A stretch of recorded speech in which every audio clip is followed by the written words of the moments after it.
Oh, hey guys, what are you doing here in the shed? You should be doing work. Edward, we just want to talk to you. Come on, Edward. You can tell us if you want. Fine, but can you not tell anyone? What do you mean?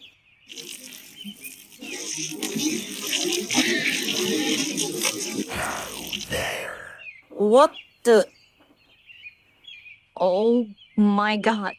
I'm not the danger here. The only danger here. It's carnage and riot.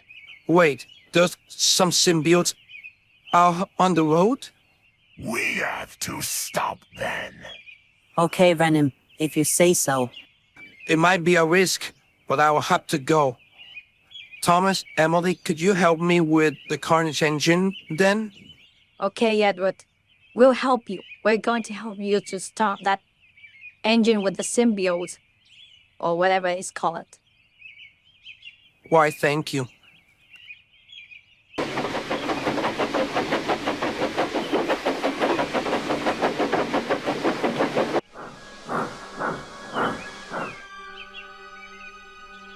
Wait, who are you? Oh, nothing. I just want to talk to you. Besides, you're looking for some red symbiote? What the? Are you the engine who has my symbiotes? Believe me, I already know where is the Venom one. If you join me, Why, yes. What do you ask then? together, he doesn't stand a chance. So, what did you say? Well then,